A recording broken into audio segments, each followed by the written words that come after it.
Welcome, one and all. Bienvenue, and fair warning, episode 22 of 7 Sunday Morning Hot Takes is heavy with Canadian content and concern for all things related to Sami Zayn. If that doesn't scare you off, then I guess I'm the dispatcher, and let's drop the gloves. Hot take number 1. It seems WWE did learn a lesson from the R-Truth experience. The danger, as I saw it, that they needed to avoid was a situation where fans would sabotage John Cena segments by chanting, "We want truth." Fans love to mock the heel by cheering their rival's name. The most effective way to rattle the revolutionary is to cheer for CM Punk or to sing Roman's name. So it was just too easy for fans to focus their frustration over Truth's release in Cena's direction. So how could WWE avoid this situation happening again with Kross? Well, let's look at the calendar. Kross's contract reportedly expired on August 10th, and the August 8th episode of SmackDown is in Montreal, and the August 11th episode of Raw is in Quebec City. That's Sami territory, and cheering for Sami's foe in Quebec would be like cheering for the Toronto Maple Leafs. Sacrilege. There was zero chance of a defiant outpouring from the audience over Kross in La Belle Province.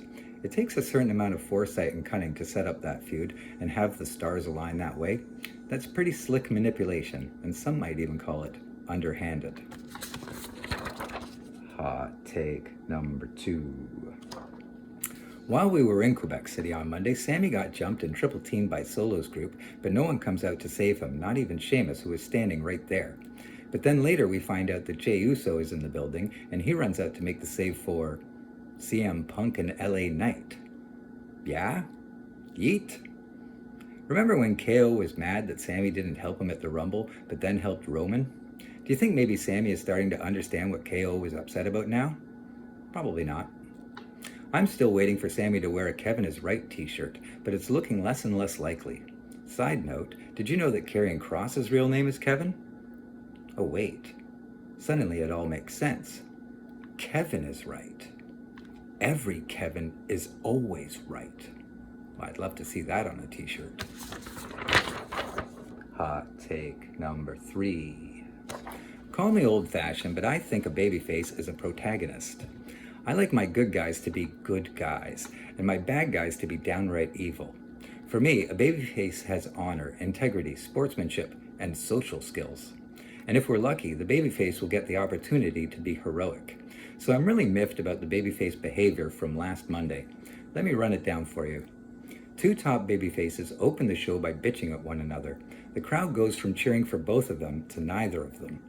A popular babyface tag team is told to stay in the back and not interfere, and then they come out anyway, attempt to cheat in a clownishly blatant heel way, and end up costing their compatriot the match. Then they all cry and blame each other. Later, a babyface runs out for a save, but doesn't spear everybody to hell or run them off with his incredible power and strength, but with a steel chair. Then a babyface says it's all her fault. Then another babyface says, well, it isn't her fault, but still expresses similar doubt, confusion, and low self-esteem. The most babyface thing anybody did was Sheamus keeping his word that he wouldn't sneak attack a vulnerable Rusev until after Sami's match was over. Then, while the hometown hero was being attacked, instead of helping Sami, Sheamus kicks Rusev in the head and celebrates his own vengeful achievement. But hey, at least he kept his word. What a guy. Hot take number 4. And the only people having fun, getting along, hanging out in clubhouses, working together, overcoming adversity, challenging the status quo, acting like leaders, standing tall and enjoying success, are the heels. I like wrestling to be realistic, but that's a little bit too on the nose.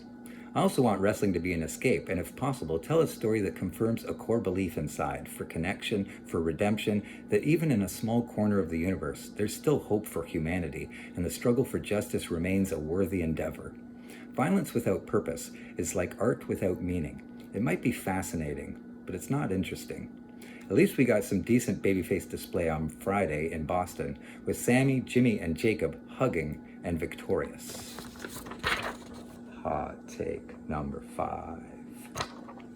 There's a lot going on with poor Sami, and as usual, there's an element of denial just below the surface. Even when he wins, he doesn't get invited to the party.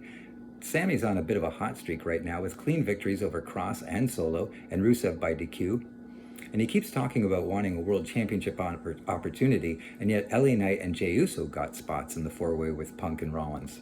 And suddenly Sami switches gears on Friday night and says he's been liberated from his desire for the world title and free to focus on the many other things he wants to do, like win the US title. Oh, Sami. Sami.